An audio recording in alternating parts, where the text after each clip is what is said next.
नमस्कार, Atul Gopal plug in India के लिए। और आज हम हैं बहुत ही बेहतरीन जगह में। रेमंड कंपनी का ये हेलीपैड कम टेस्ट ट्रैक है। आप नॉर्मली देखते हैं कि रैली वाली गाड़ियाँ यहाँ पे टेस्ट होती है। आज अर्थ एनर्जी के स्कूटर के साथ हम लोग आए हुए हैं यहाँ पे। और ये कंपनी है जिसको पिछले 2-3 साल से हमारे वार्तालाप चल रहे हैं। उनके साथ में एक पॉडकास्ट भी हो चुका है, उनके साथ में आप हमारे लिंक्स में जाकर के उसको देख सकते हैं। तो एक बीटा वर्जन कंपनी का है जो आज उन लोग ने हमको टेस्टिंग के लिए दिया है। तो ज़्यादा नहीं, 1-1.5-2 किलोमीटर के लिए गाड़ी चल चुकी है। तो उसके क्या हमको अच्छा बुरा वगैरह है, उसके बारे में थोड़ा सा आपको देर में बताते हैं। गाड़ी के डिज़ाइन के बारे में बात करते हैं। डिज़ाइन अनोखा है और जो अनोखापन है वो आता है आगे के इस डिक्की के शेप की वजह से।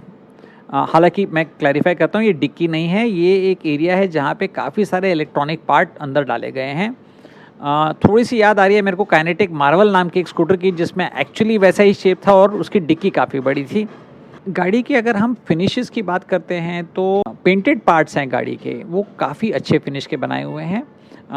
कंपनी ने खुद के मोल्ड्स में इन्वेस्ट किया है, जो कि काफ़ी बड़ा एक कैपिटल एक्सपेंडिचर होता है और जो बहुत बढ़िया बात है। और ये जो काला वाला प्लास्टिक आप देख रहे हैं, उसका थोड़ा सा फिनिश क्वालिटी अच्छा हो सकता था। अगर इस टाइप का फिनिश अगर उसमें आ जाता तो फ़र्क पड़ता है, लेकिन फिर ये भी जानते हैं कि प्लास्टिक और मोल्ड का जो खर्चा है वो काफ़ी है गाड़ी में। तो उस हिसाब से कंपनी को भी कॉस्ट को कंट्रोल में रखना है, तो शायद इस वजह से उन्होंने वो डिसीजन लिए हुए हैं। सीट का जो विड्थ है काफ़ी अच्छा है और जो ड्राइविंग पोस्चर है, आपका जो पैर है काफ़ी हॉरिजॉन्टल सा रहता है, ऊपर उठता नहीं है जैसे कि कई सारी गाड़ियों में होता है। हालांकि इसकी बैटरी नीचे है, जिसका एक और फ़ायदा सेंटर ऑफ ग्रेविटी का भी होगा। तो पोस्चर के मामले में बिल्कुल कोई दिक्कत नहीं है। Side stand could have been better. और ये देखिए, ये जो है आपका जो चार्जिंग वाला एरिया है वो कई थोड़ा सा अलग है। और इन अ वे मैं खुश हूँ इस अलगपन से, क्योंकि इसमें आपका जो स्विच का जो वेयर आउट का प्रॉब्लम आएगा वो कम रहेगा। तो एक स्टैंडर्ड जो 3 पिन वाला सेरेमिक वाला जो इंडस्ट्रियल सॉकेट लगाया है वहाँ पे, तो उससे आपको आगे चल करके फ़ायदा रहेगा, क्योंकि उसके मेंटेनेंस का जो इश्यूज़ है वो कम निकलेंगे। तो चार्जर का मेरे को लॉजिकल प्लेस जो लगा था वो आगे का जो ओपन एरिया है, लेकिन डाला गया है उसको पीछे।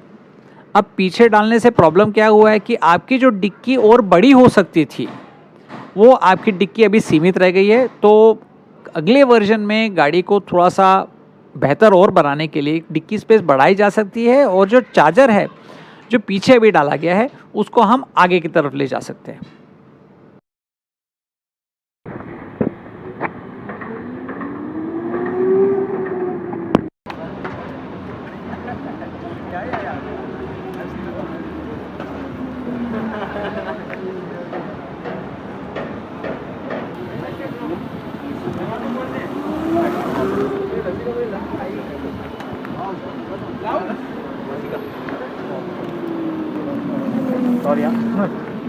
अब आ जाते हैं ट्रांसमिशन की तरफ।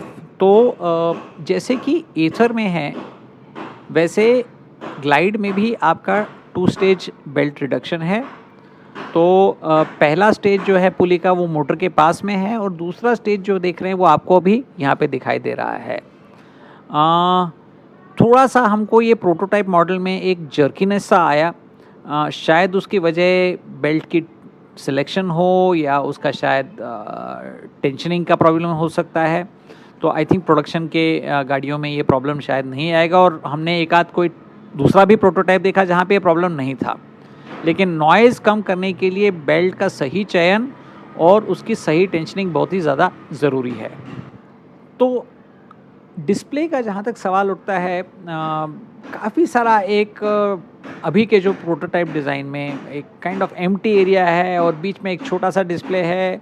और शायद इसका कारण ये है कि चिप अवेलेबिलिटी या चिप शॉर्टेज की वजह से कंपनी का जो पहले डिज़ाइन था, जो कि 7 इंच के डिस्प्ले का था, वो चेंज करके अभी 5 इंच के डिस्प्ले में किया गया है। तो उसके वजह से आपको ये दिख रहा है। फिर भी इस एरिया को कैसे यूज़ किया जा सकता है वो थोड़ा सा सोच विचार करना चाहिए। शायद हम लोग अपना मोबाइल होल्डर का प्रोविज़न अगर वहाँ पे कर दें इसी डिज़ाइन के साथ में, तो बल्ले बल्ले हो जाएगा। एक जो सुझाव है कंपनी को मैं दे सकता हूँ कि ये जो वॉशर्स हैं, आप इसको पाउडर कोटिंग ब्लैक कलर का कर दीजिए और उसको कोशिश कीजिए कि फ्लश रहे वो पैनल के साथ में, ताकि दिखने में एस्थेटिक्स में थोड़े से गाड़ी में एक इम्प्रूवमेंट हो सके, क्योंकि ये जो एरिया है वो ड्राइवर को विजिबल है। जहाँ तक राइड क्वालिटी का हमारा एक्सपीरियंस रहा, काफ़ी मिक्स था। कोई कोई हम लोग ने जो प्रोटोटाइप्स चलाए उसमें बहुत ही अच्छा था, कोई कोई में जब हम लोग टर्न ले रहे थे तो पैर लो स्पीड पे भी हम लोग को नीचे रखना पड़ रहा था, क्योंकि काइंड ऑफ इम्बैलेंस जैसे हमको लगा। फ्रिक्शन का भी काफ़ी हमारा अलग अलग एक्सपीरियंस रहा। कोई कोई गाड़ियाँ थी जहाँ पे जो रोलिंग फ्रिक्शन था वो बहुत ज़्यादा था, मतलब अगर आप गाड़ी को धक्का मार रहे थे तो काफ़ी ज़ोरों से आपको एनर्जी लगानी पड़ रही थी, लेकिन बाकी में स्मूथ था। तो उम्मीद है कि जब जनवरी में हम लोग को एक फाइनल प्रोडक्शन वाली जो गाड़ी मिलेगी तो उसमें कंपनी ये जो डिस्पैरिटी या डिफरेंसेस हैं मॉडल टू मॉडल का, वो सॉल्व आउट करके थोड़ा कंसिस्टेंट क्वालिटी दे देगी हम लोग को। तो एंड में अगर आप जानना चाहेंगे कि गाड़ी में मुझे पसंद क्या आया, तो ओवरऑल जो डिज़ाइन है वो ठीक ठाक है, कंफर्टेबल है गाड़ी। बैटरी सीट के फ्लोर के नीचे होने की वजह से सेंटर ऑफ ग्रेविटी लो है। हैंडलिंग में कुछ इश्यूज़ हैं, लेकिन मुझे लगता नहीं कि फाइनल वर्जन में वो इश्यूज़ आएंगे। तो हैंडलिंग भी गाड़ी की ठीक ठाक है। मोटर काफ़ी पावरफुल है। रेंज आपको, मुझे काफ़ी उम्मीद है गाड़ी के रेंज के बारे में, और 100 के आसपास मिल ही जाना चाहिए ऐसा लग रहा है। लेकिन ऑफकोर्स हम ट्रायल का वेट करेंगे, जो लंबा का ट्रायल करने वाले हैं।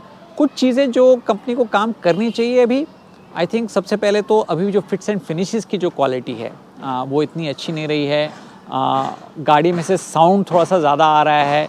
जितना आपका साउंड कम रहे उतनी आपकी एफिशिएंसी गाड़ी की ज़्यादा अच्छी रहती है। और इलेक्ट्रिक व्हीकल में मेरे जो सुझाव रहता है कंपनियों की, यार आवाज़ होनी क्यों चाहिए, ठीक है, जितना कम आवाज़ रहे उतना साउंड पोल्यूशन आपका कम हो रहा है। वाइब्रेशंस जो हैं थोड़े से ज़्यादा हैं, तो शायद जो व्हील का एक आर्किटेक्चर है जिसमें आपने जो एक्स्ट्रा पार्ट्स वगैरह लगाए हैं उसको अगर हम लोग देख सकते हैं कि कैसे उसको अनस्प्रंग मास जिसको कहते हैं फिज़िक्स में, उसको आप कैसे कम कर सकते हो ताकि आपका जो राइड क्वालिटी है वो इम्प्रूव हो सके। तो ये सब चीज़ अगर आप कर लेंगे तो आई थिंक मार्केट का रिस्पांस अच्छा रहेगा। आपके शहर में बहुत ही जल्द डीलर्स खुल रहे हैं, तो व्यूअर्स को मैं चाहूँगा कि आप जाकर के खुद एक बार टेस्ट राइड कीजिए और अपने जो भी फीडबैक है हमारे कमेंट सेक्शन में ज़रूर डालिए। धन्यवाद।